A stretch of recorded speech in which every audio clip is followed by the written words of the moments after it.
Olá, sejam bem-vindos e bem-vindas. Esse é o nosso primeiro encontro na aula conceitual da unidade 1 da nossa disciplina de Teologia Bíblica. Eu espero que você seja abençoado nessa disciplina, não só com os textos, mas também com esses nossos encontros mais informais aqui no vídeo. Meu nome é Júlio Zabatiero, eu sou professor dessa disciplina e sou muito alegre de poder estar com vocês e repartir com vocês algo da minha experiência como docente, como teólogo, como alguém que ama a Escritura e que ama ensinar a Escritura. Nesta primeira unidade, o nosso foco fundamental é a relação de aliança. Eu quero destacar bastante isso com vocês. O que significa aliança? O que significa berit, que é a palavra hebraica que indica aliança? Nosso objetivo, então, é entender bem a relação de aliança. É o nosso primeiro tópico agora. No Antigo Testamento, a palavra que nós traduzimos em português por aliança é a palavra berit. Berit é uma palavra no Antigo Testamento que é usada para explicar diferentes tipos de relação entre pessoas ou entre grupos. Primeiro, a relação interpessoal, relação de amizade, de amor, de casamento, de companheirismo. Segundo, a relação institucionalizada na sociedade. Ou seja, na sociedade nós temos formas institucionais. Monarquia, república, democracia, tirania, enfim, seja lá qual for essa forma institucional. Então a palavra berit também se aplica a uma relação entre sociedade. Terceira característica da palavra berit, ela se refere a relações internacionais, ou seja, relações entre nações, entre povos. E finalmente, a palavra berit é usada no Antigo Testamento para se referir à relação de Deus com a sua criação.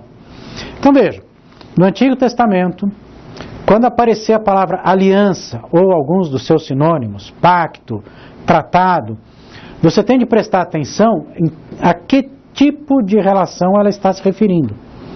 Uma aliança pode ser entre pessoas sem formalidade, sem instituição. A relação pode ser institucional, sociedade, pode ser entre nações, ou pode ser a relação de Deus com a sua criação, seja a parte humana, seja a parte não humana da criação.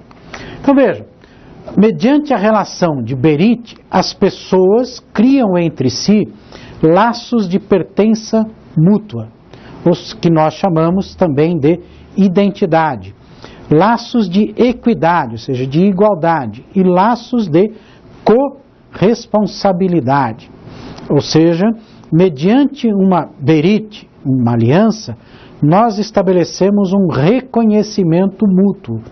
Eu vejo a outra pessoa como alguém que participa do mesmo projeto de vida que eu. Eu vejo a outra pessoa como igual a mim. Eu vejo a outra pessoa como alguém que tem os mesmos direitos, tem as mesmas obrigações, tem a mesma dignidade que eu tenho. Isso é, então, pertença mútua, equidade, identidade comum.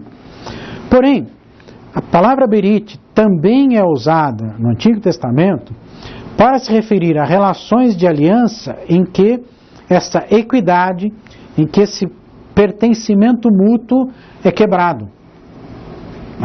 Ou seja, no Antigo Testamento nós encontramos uma descrição muito realista da vida humana.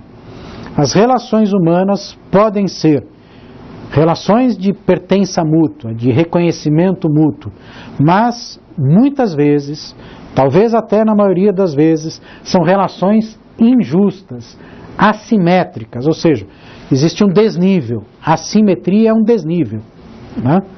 Então, o mais rico acha que tem mais direitos que o menos rico, o rico acha que tem mais direito que o pobre, o poderoso acha que tem mais direitos que a pessoa subordinada. Você está numa empresa, você deve ter experimentado isso, né? O chefe acha que ele é melhor que você. Nem todo chefe é assim, mas alguns são, né? O dono da empresa, bom, eu sou mais do que meus funcionários, então a empresa tem que dar lucro. Se o funcionário sofrer prejuízo, é um problema dele, não é meu. Se ele quiser ganhar dinheiro, que seja empresário. Quer dizer, são relações assimétricas, né? Aqui no Brasil é muito comum infelizmente, quando você fala com uma pessoa que tem mais dinheiro, ou uma pessoa que tem bens, ou uma pessoa que tem um cargo político, a pessoa diz para você, você sabe com quem você está falando? Muda até o tom de voz, né? Quer dizer, porque essa frase aqui no Brasil marca claramente uma relação assimétrica. Você sabe com quem você está falando? Quer dizer, você já fica, né, esperto, né? Você tem que tomar cuidado. Essa pessoa acha que tem poder para fazer algo ruim para você, né? Então, berite é uma palavra no Antigo Testamento que define relações entre pessoas, entre sociedades, entre nações, entre Deus e a sua criação. A relação de berite pode ser uma relação correta, justa, equidade, identidade, corresponsabilidade, reconhecimento. Ou pode ser também uma relação injusta, assimétrica, desigual, de desrespeito e não de reconhecimento. Bom, isso é a palavra, berite. Agora nós vamos entrar na questão teológica, no sentido teológico da palavra berite. Tá? Então veja, as palavras têm diferentes sentidos, elas se aplicam a diferentes situações. Berite indica relação, vários tipos de relação. Teologicamente falando, berite indica a relação de Deus com o seu povo e a relação entre os membros do povo de Deus. Tá? Então nós vamos começar estudando a característica básica da berite, ou seja, da aliança de Deus com o seu povo. E no Antigo Testamento, a coisa mais básica na relação de berite entre Deus e o povo é a libertação. O Deus da aliança é o Deus que liberta, o Deus que causa liberdade. Coloquei uma pequena ilustração aqui de um arco-íris. Por quê? Você vai se lembrar que no livro do Gênesis, capítulos 6 a 9, há um relato do dilúvio. E no fim do dilúvio aparece um arco-íris, e esse arco-íris então é símbolo da fidelidade de Deus. É símbolo da promessa de Deus de nunca mais destruir a terra com um dilúvio. Por isso eu trouxe aqui para você o arco-íris, para você se lembrar da fidelidade do Deus que liberta o ser humano. Então vamos lá. Na teologia do Antigo Testamento, no testemunho bíblico, não se pode separar berite de libertação. Pequeno parênteses, eu vou usar muito mais a palavra berite do que aliança. Mais para frente você vai saber por quê. Então, se acostuma com a palavra berite. Vai decorando aí. Tá? Como a palavra pode ser traduzida de muitas maneiras e como a palavra berite pode se referir a vários tipos de relação, eu vou ficar com a palavra berite ao invés de traduzir para o português. Então veja, na teologia do Antigo Testamento, nos livros do Antigo Testamento, você não pode separar a ideia de berite da ideia de libertação. Ou seja, a aliança que Deus faz com o povo, o compromisso que Deus assume com o povo, a relação que Deus estabelece com o povo, com toda a sua criação, é uma relação que tem no seu início, na sua base, a ação libertadora de Deus. Tá? Grava bem isso. A relação de berite entre Deus e a sua criação nasce na atuação libertadora de Deus. Deus liberta, Deus torna livre. Você pode achar isso um pouco estranho, mas veja, o próprio ato de criação é um ato de, entre aspas, libertação. E eu não estou inventando algo novo. No livro de Isaías, por exemplo, várias vezes a libertação de Israel do exílio é descrita como a criação do povo. Veja, o ato de criar é o ato de libertar. Pensa num artista, seja um pintor, um artesão, uma artesã, alguém que trabalha com argila. Se você pensar nesse artista, pensa agora em Gênesis 1, a descrição da criação. Gênesis 1 é um poema da criação que é estilizado como se fosse um artesão fazendo um vaso de argila, fazendo uma peça qualquer de argila ou de barro. Tá? Vai moldando, vai dando forma a um monte de barro. Se você nunca viu, procura na internet como é que alguém trabalha com argila, com cerâmica. Essa pessoa vai pegar uma pelota de barro que não tem forma e vai criar algo. Ou seja, vai libertar dessa massa sem forma a nova forma. Vai libertar o vaso, vai libertar a estátua, vai libertar a xícara, o prato, seja lá o que for. Então, o ato criador é um ato libertador. Você liberta algo que, entre aspas, está preso naquele material. Se você pensa num escultor, esse escultor ou escultora pega uma pedra ou uma madeira, e para uma pessoa normal, comum, que não é artista, você olha uma pedra, bom, é uma pedra. Para o artista, ele olha aquela pedra e vê uma pessoa, vê um objeto, vê uma imagem, então ele vai fazendo. Ou seja, a estátua, a escultura já está na cabeça e no coração do artista antes dela aparecer na sua forma. Uma tela já também é assim, ela está na cabeça, no coração do pintor, da pintora, antes dela aparecer. Então, Berit é essencialmente um ato iniciado na libertação de Deus, é uma relação libertadora, é um ato criativo, desde a origem do mundo até todas as relações de Deus com a gente, são relações libertadoras. Enfim, então, para a gente entender a relação de Berit, nós precisamos compreender o ato libertador de Deus. E eu vou trabalhar com vocês a libertação, tanto na sua estrutura básica como na sua estrutura plena. Então vamos lá. Espero que você consiga acompanhar esse pequeno gráfico. Esse gráfico mostra a estrutura básica da libertação. Libertação tem como sua estrutura um estado inicial que é sempre ruim. De opressão, dominação, injustiça, dor, sofrimento, morte, etc. Pense em uma situação ruim. Aí é onde começa a necessidade de libertação.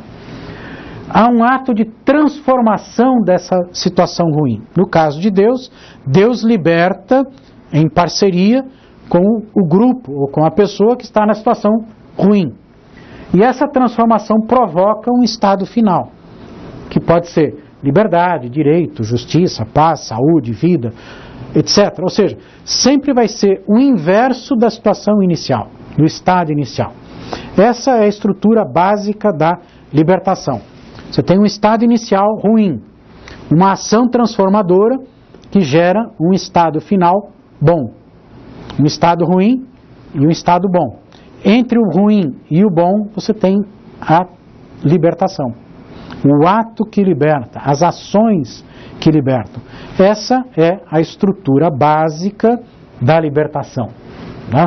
Então, você vai para o Antigo Testamento ou para o Novo Testamento, se você pensar, por exemplo, conceito de salvação no Novo Testamento. Você tem um estado inicial ruim, o ser humano é escravo do pecado. Você tem um ato de Deus, a morte e a ressurreição de Jesus. E você tem um estado final, a pessoa transformada se torna livre. Não é mais escravo do pecado. Tá? Isso é a ideia básica de libertação.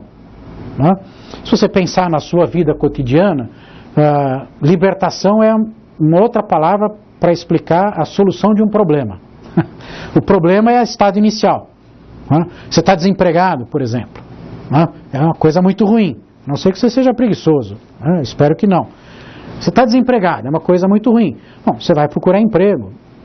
Alguém te oferece um emprego, alguém encaminha você, ou você vai atrás, você corre atrás, você realiza alguma coisa, você faz algo. Resultado, você consegue um emprego. Estado final, você está empregado. Isso é a estrutura básica da libertação. Você está solitário, encontra alguém, essa pessoa se torna sua amiga, ou se apaixona por você, namorada, seja lá o que for. Estado final, você não está mais solitário. Então essa é a estrutura básica da libertação. Uma condição inicial ruim, uma ação que transforma essa condição ruim e o resultado que é uma condição boa, um estado final bom. Porém, na teologia bíblica, nós temos mais do que isso. Nós temos essa estrutura básica, porém nós temos também uma alguns elementos complementares, essencialmente 2 elementos teológicos que vão formar a estrutura plena da libertação. Esses 2 elementos são a memória de Deus e a exigência de fidelidade. Tá? Então, um outro gráfico aqui para você acompanhar. Tá? A opressão, o estado inicial. Se você ler o livro do Êxodo, quando Deus vai libertar os israelitas do Egito, ele afirma: eu me lembrei da aliança que fiz com os pais, com Abraão, com Isaac e Jacó. A memória de Deus. Deus se lembra da promessa que fez de abençoar o seu povo. Então passa a agir para libertar Israel do Egito. Chama Moisés, envia Moisés e Arão para falar com o faraó. Depois tem as pragas, depois tem a Páscoa e o povo sai. Quando o povo sai do Egito, entra na fidelidade a Deus. Então Deus pede para o povo ser fiel. Então o povo sai do Egito, passa pelo mar, chega ao Sinai, Deus dá a sua palavra, os 10 mandamentos. O resultado final é a vida na liberdade da aliança. Então, estrutura básica de libertação tem 3 elementos: estado inicial, transformação, estado final. Estrutura plena da libertação tem 5 elementos: estado inicial, memória de Deus, ação transformadora, relação de fidelidade e estado final de liberdade. É isso que então vai ocupar a nossa conversa neste vídeo, né, nessa nossa aula de hoje. E que significa, quais são essas dimensões da berite libertadora de Deus? Ou seja, como Deus liberta nessa forma plena? Bem, eu resolvi trabalhar com vocês esta ideia de libertação a partir de conceitos. Então, eu vou trabalhar as dimensões da berite libertadora. Antes, porém, de entrar nessas várias dimensões, seria bom, e vai ser bom, a gente se lembrar um pouquinho do livro do Êxodo. Ou seja, estas dimensões da ação libertadora de Deus, da parceria libertadora de Deus, que eu vou destacar para você, estão baseadas principalmente nos primeiros 15 capítulos do livro do Êxodo. Vou relembrar para você essa história desses capítulos. Os descendentes de Isaac, a família de Isaac e de Jacó, estão lá no Egito. Eles foram para lá por causa de uma grande fome, de uma grande seca. José era uma pessoa importante no Egito, e lá se estabeleceram, se multiplicaram, cresceram, e quando a população cresceu, a parte dos israelitas no Egito cresceu, os egípcios, o rei do Egito, o faraó do Egito, escravizou esses israelitas, obrigou os israelitas a trabalhar para poder se sustentar, para poder morar na terra. Não era uma escravidão como a escravidão moderna, né? Como por exemplo, né, os africanos que foram trazidos para o Brasil como escravos. Eles foram trazidos à força e eram obrigados a viver fazendo tudo que o patrão queria. A escravidão no mundo antigo era um pouquinho menos pior. Era o trabalho sem receber um salário. Né? Ao invés de receber salário, você recebia casa, comida, lugar para morar e comida para comer. Hoje em dia tem esse tipo de escravidão. O Brasil é um dos países do mundo em que há um alto índice de escravidão ainda. Segundo estatísticas, há mais ou menos 45 milhões de pessoas no mundo inteiro que trabalham em regime escravo. Ou seja, a pessoa tem um emprego, mas ganha apenas o suficiente para morar e para comer. E muitas vezes nem o suficiente. A pessoa fica devendo para o patrão. Tá? Infelizmente isso ainda existe hoje. Bom, mas vamos voltar lá para a história do Êxodo. Então Israel, os descendentes de Abraão, de Isaac, de Jacó, estão lá no Egito e para poder morar, para poder comer, são obrigados a trabalhar para o faraó. Aqui o faraó era uma pessoa muito injusta e obrigava a trabalhar cada vez mais e cada vez mais. E quanto mais interesses tinha esse faraó de grandes monumentos, de grandes riquezas, tanto mais obrigava o povo a trabalhar para ele. Bom, os israelitas então passam a clamar a Deus, eles começam a gritar, eles sofrem, então eles pedem a Deus para libertar. E eles gritam ao Senhor: Senhor, o Senhor não se lembra de nós, o Senhor se esqueceu da gente. Nós estamos sofrendo aqui. Onde é que está a tua promessa, a tua fidelidade? Bom, em resposta ao clamor do povo, Deus envia Moisés Arão, e eles vão organizar o povo e vão se dirigir ao faraó para tirar o povo do Egito. O faraó não quer que o povo saia. Então, o livro de Êxodo relata pragas, né, milagres de Deus para tentar convencer o faraó. Mesmo depois de muita desgraça, o faraó continua não querendo libertar o povo. O relato diz que o faraó só permite o povo sair depois que os primogênitos morrem. E mesmo assim, Israel sai do Egito e o exército do faraó vai atrás. O capítulo 14 e o capítulo 15 relatam a saída atravessando o Mar dos Juncos, ou o Mar Vermelho. Enfim, essa é a história. Essa é a libertação. Eu quero então agora, a partir dessa história, traduzir a história em conceito. Tá? Veja, essa é a diferença entre história e conceito, narrativa e conceito. Um conceito é uma síntese, é uma abstração. A narrativa não é uma síntese, a narrativa é uma concretude. Eu conto as coisas com muitos detalhes. Então tem personagens, tem lugar, tem tempo, tem ações, tem situações, tem mudança de situações. Isso é uma narrativa, ela é concreta. O conceito é abstrato. Você pega esses elementos concretos e vai tirando o concreto e vai transformando em conceito, em palavras, em ideias. Ou seja, a narrativa da saída do Egito traduzida em conceito, libertação.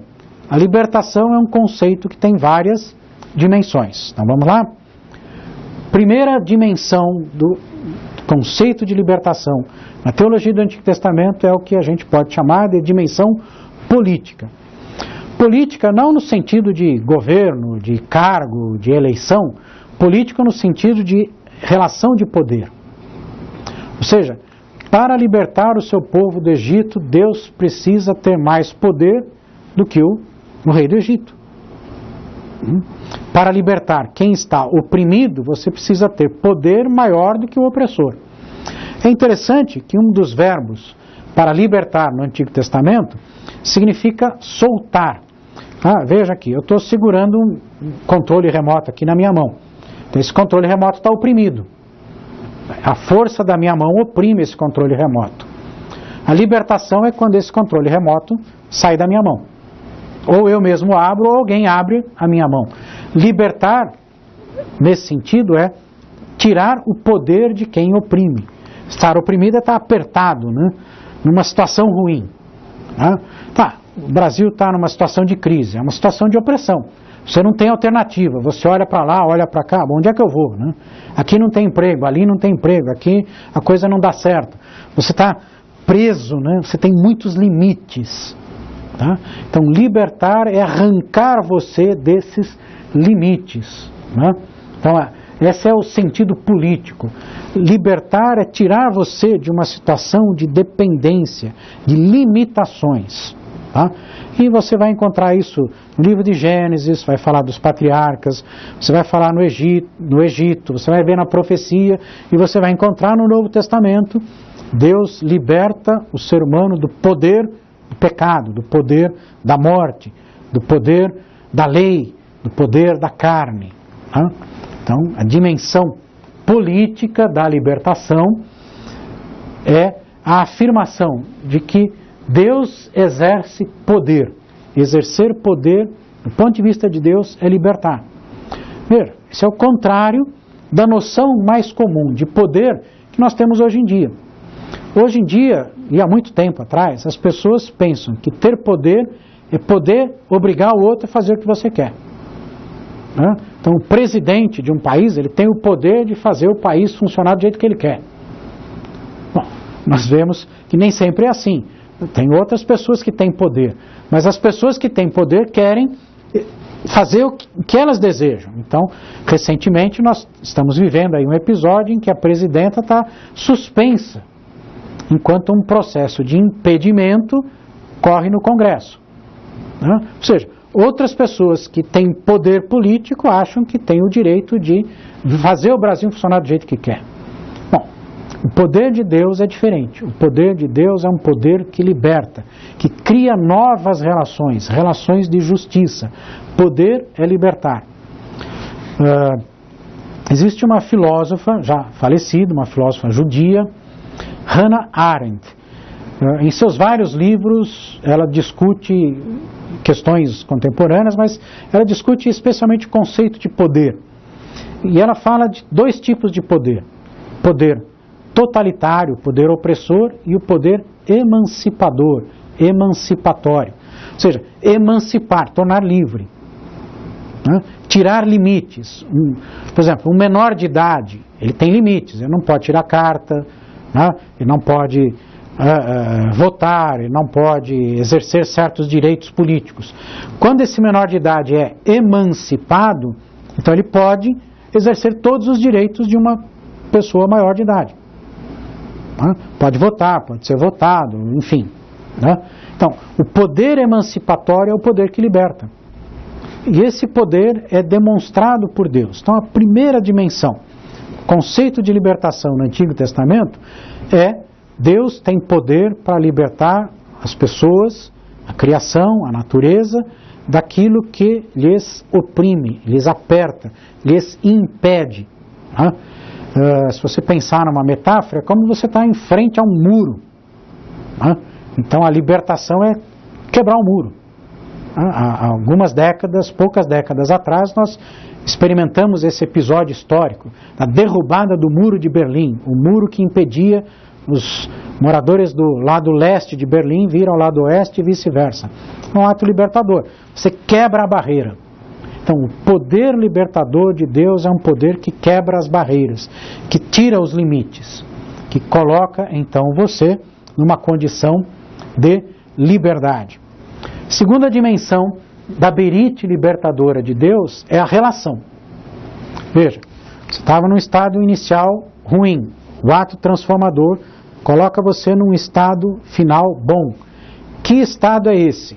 Na teologia bíblica é descrito como um estado de justiça. Essa palavra é importante na Bíblia e eu quero gastar um pouquinho de tempo com você sobre essa palavra. Veja bem, para nós, justiça está muito ligado a direito, tribunal. Né? Então, as pessoas buscam justiça. Então, você quer ir a um tribunal para resolver uma injustiça que você sofreu. Né? Os juízes são responsáveis pela prática da justiça. A lei define os limites da justiça. Né? Nós temos o poder judiciário. Tudo bem, não tem nada de errado nisso. É um conceito legal de justiça. É um conceito de justiça como fazer aquilo que é de acordo com o direito, de acordo com a lei. Esse é um bom conceito de justiça. Porém, no Antigo Testamento, quando fala da berite de Deus com o seu povo, mesmo quando fala da lei de Deus para o seu povo, a ideia de justiça não é cumprir uma lei. Justiça é viver bem, fazer bem ao outro, libertar o outro. Então veja bem, é um outro conceito de justiça. Ele não anula justiça no sentido legal.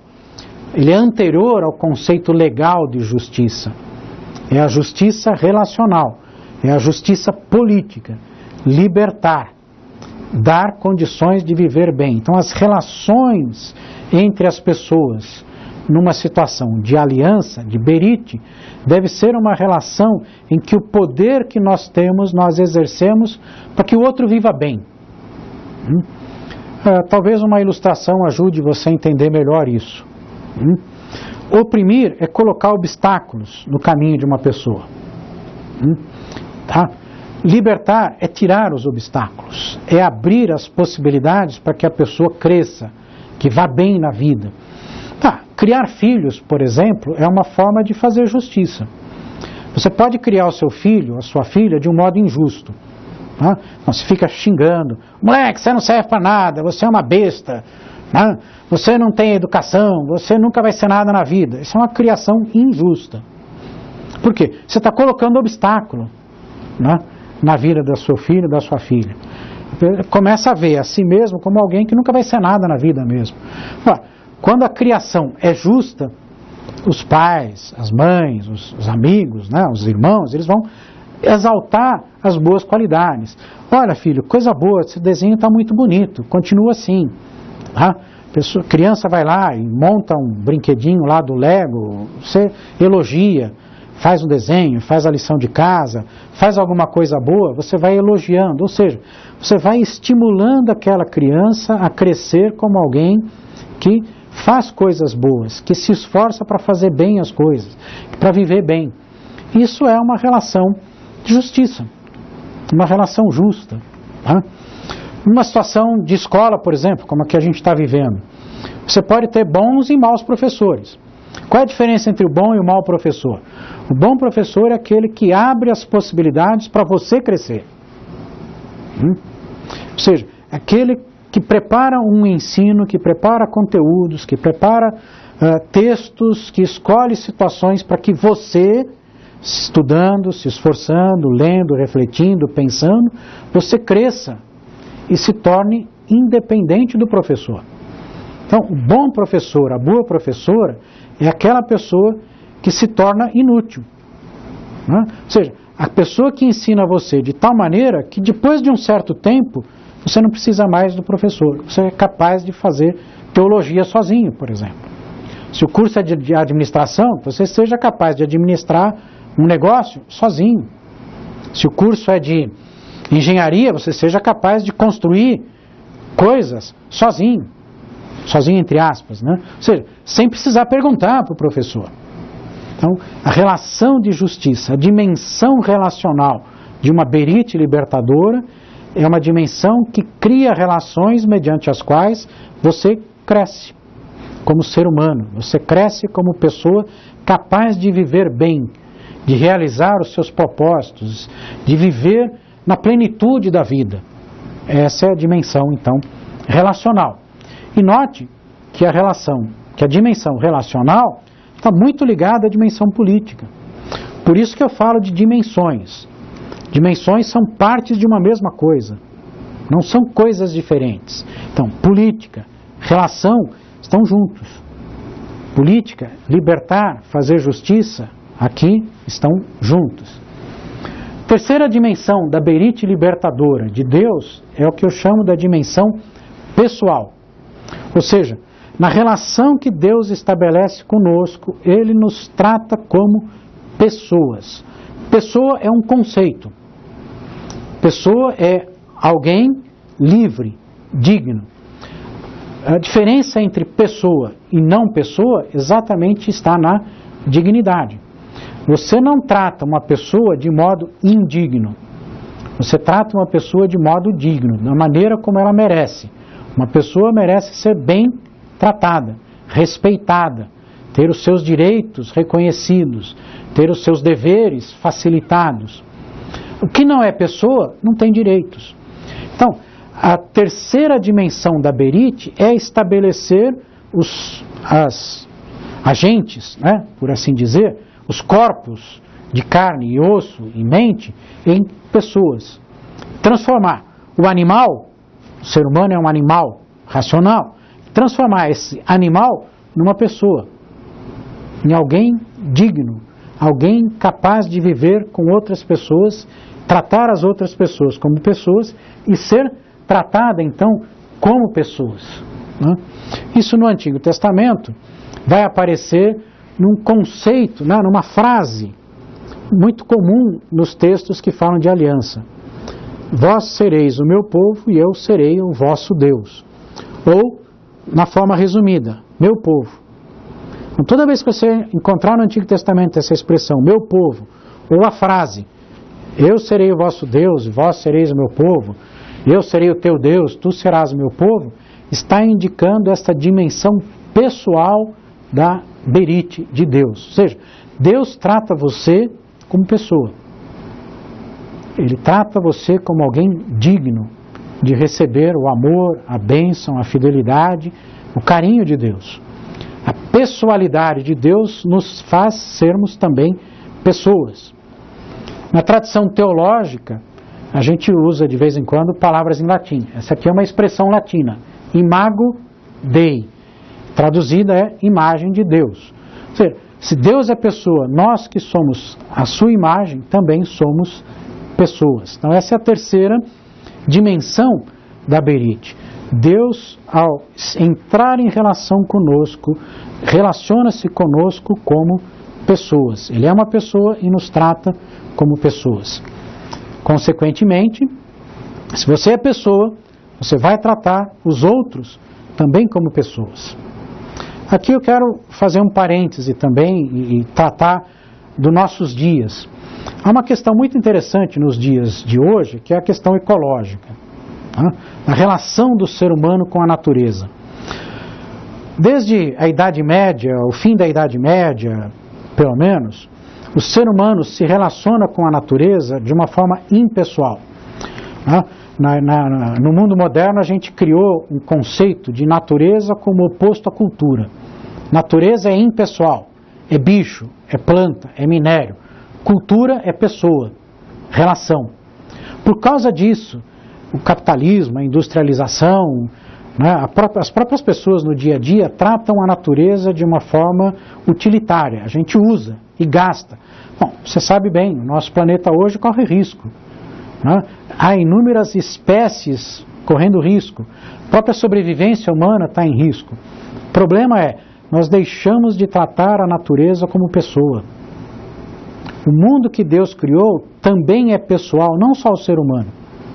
Então, hoje em dia, há uma grande ênfase em toda a sociedade, no mundo inteiro, em se cuidar do meio ambiente, em se cuidar das plantas, dos animais, da água, da terra. Então, essa é a ideia de dignidade que se aplica às pessoas, também tem de ser aplicada à natureza. A natureza também é criação divina. Toda a natureza, não só a parte humana da natureza. Então, eu queria fazer esse parêntese importante aqui com vocês. Tratar os outros como pessoas não significa tratar apenas outros seres humanos.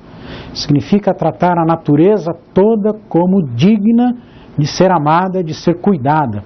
Veja, lá no relato da criação em Gênesis 2, o texto diz que o Senhor Deus colocou Adão no jardim para cuidar e lavrar do jardim, para cuidar, para abençoar. Então, a dimensão pessoal da relação de Berite entre Deus e seu povo não abrange apenas ser humano, abrange toda a natureza. Tudo que existe deve ser tratado com dignidade. Se não por amor, pelo menos por egoísmo. Se você não trata bem a natureza porque você ama a criação de Deus, trate bem por egoísmo, porque se você não tratar bem dela, você vai precisar dela e ela não vai existir mais. A água vai acabar, o ar vai ficar ruim, o alimento vai faltar, por quê? Porque a gente tratou mal toda a natureza. Vamos avançar mais um pouquinho. Quarta dimensão da Berite libertadora é a dimensão que eu chamo de cósmica. Ou seja, toda a criação é igualmente objeto do ato libertador e abençoador de Deus. Não só o planeta Terra, o ser humano e a natureza, mas toda a criação. Tudo que existe, os céus e a terra, ou o universo, cosmos, A palavra cósmica vem de uma palavra grega, cosmos, que significa universo. Uma coletânea organizada de astros e estrelas e planetas.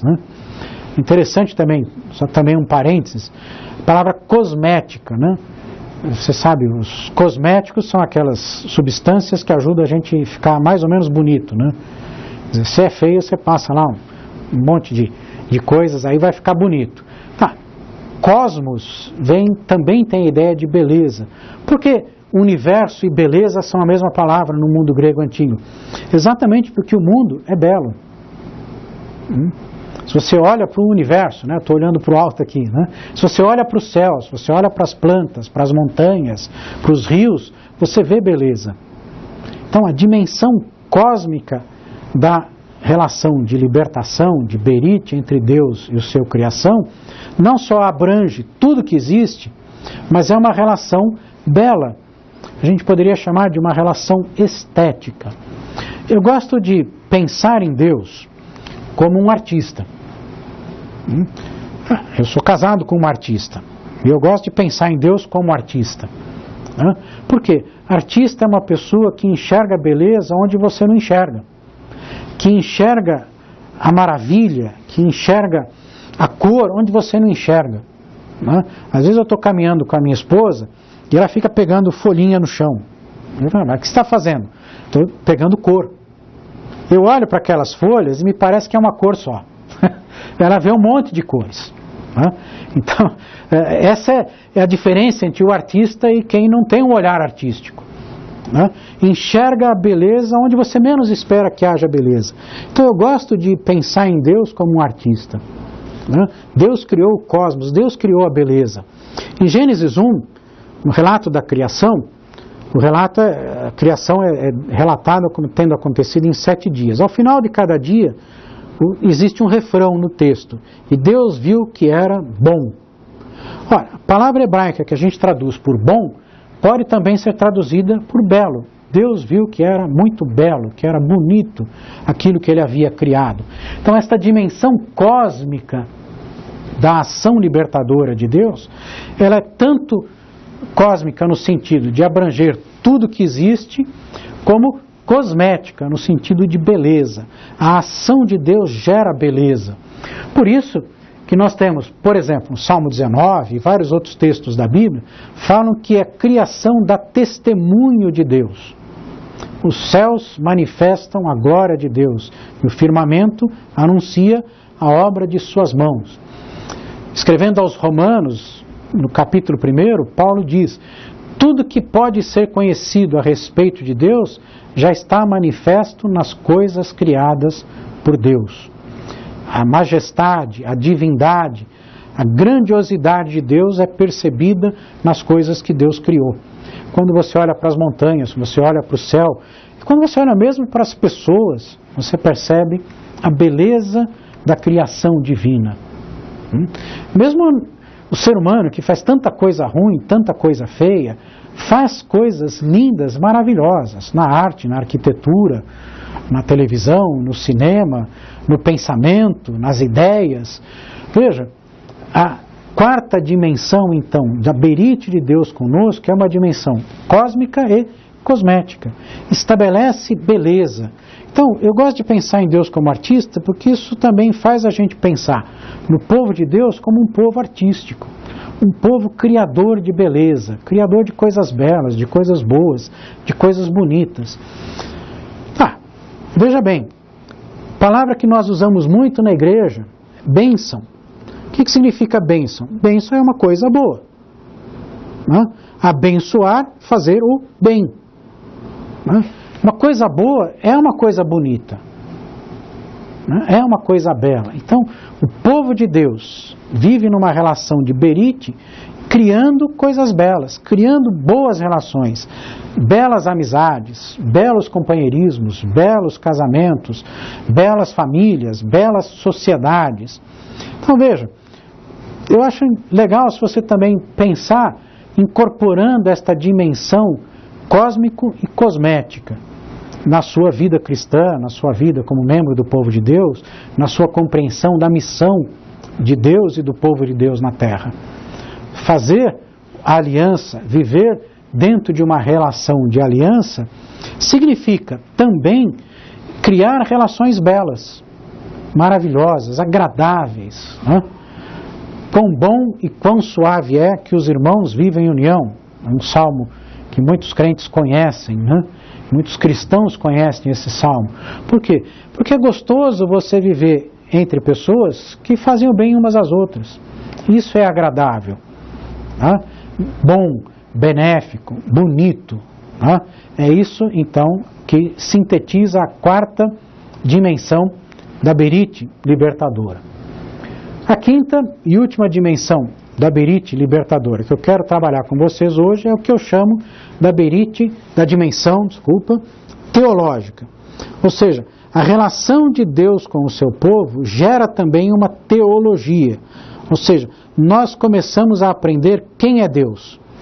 Veja, como é que a gente faz teologia hoje? Como é que a gente aprende teologia? De duas maneiras. Estudando a palavra de Deus e tudo aquilo que tem a ver com a palavra de Deus, mas, principalmente, vivendo numa relação com Deus. Você não vai fazer teologia se você não tiver uma relação com Deus. Há muito tempo atrás, eu escrevi um artigo cujo título era Teólogo ou Fofoqueiro? Por quê? Porque tem gente que não se relaciona com Deus, mas quer fazer teologia. Então, você fala de Deus sem nunca ter andado com Ele. Isso é fofoca, isso não é teologia. E você sabe que fofoca geralmente é mentirosa. Teólogo, teóloga é a pessoa que caminha com Deus, que tem vivência de Deus, que tem experiência de Deus, que convive com Deus. Então, essa convivência com Deus é indispensável para você fazer teologia. Por quê? Porque a teologia é expressão exatamente dessa relação. Olha, Berite não é relação, Berite não é parceria, Berite não é companheirismo. Não, teologia baseada na Berite é uma teologia baseada no companheirismo. Então, você tem a Bíblia, você tem os livros, você tem os comentários, você tem os livros de teologia, tudo isso é importante. Mas é secundário. Primária é a relação com Deus. Agora, por que então Bíblia? Por que livros? Por que estudar, como a gente está fazendo aqui? Ora, porque o ser humano não é fiel. Porque na nossa relação com Deus, nós podemos fazer coisas erradas. Ou seja, já mencionei isso antes, você pode transformar a fé numa mercadoria. Você pode usar a fé como um meio de lucro, como uma forma de ganhar coisas. Você pode usar a religião como uma forma de obrigar, entre aspas, Deus a fazer coisas para você. Bom, aí não adianta, Deus não vai fazer. Por isso a gente precisa da Bíblia e da teologia, para avaliar o nosso relacionamento com Deus. Então veja bem, na Berite nós aprendemos que Deus é um Deus libertador. Pega uma situação ruim e encaminha para uma situação boa. Nós aprendemos que Deus é um Deus que tem memória, Ele se lembra do que Ele promete e cumpre. E nós aprendemos que Deus estabelece uma relação de fidelidade e pede fidelidade a nós. Então, esses elementos teológicos básicos servem como critério para você avaliar a sua vida, para você avaliar a sua relação com Deus, para eu avaliar a minha relação com Deus. Eu estou numa boa relação com Deus quando a minha relação com Deus é fiel, quando é uma relação de memória, eu lembro do que Deus faz, e quando é uma relação libertadora, quando eu ajudo outras pessoas a viver bem. Essa é a dimensão teológica. A gente está estudando aqui teologia, você vai aprender coisas bastante sofisticadas, teologia bíblica, teologia sistemática, teologia pública, enfim, um monte de coisas. Mas tudo isso que você vai aprender neste curso aqui tem um propósito básico fundamental: construir critérios para você avaliar a sua própria vivência de Deus, para você avaliar sua experiência de Deus, a sua convivência com Deus. Eu sou pastor, tenho sido pastor há mais de 30 anos. E a gente na igreja e na sociedade conhece muita gente. E eu conheci muita gente que acha que a religião é uma forma de ganhar dinheiro, de ganhar lucro, de ficar bem. Não, eu tenho fé, tudo vai dar certo. Eu sou filho do rei, nada vai dar errado na minha vida. Isso não funciona. Com Deus as coisas são diferentes. Deus abençoa sim, mas como eu disse antes, você não pode consumir a bênção de Deus e guardar só para você. Deus abençoa quem abençoa o próximo. Deus abençoa você para você abençoar o próximo. Isso é relação de Berite.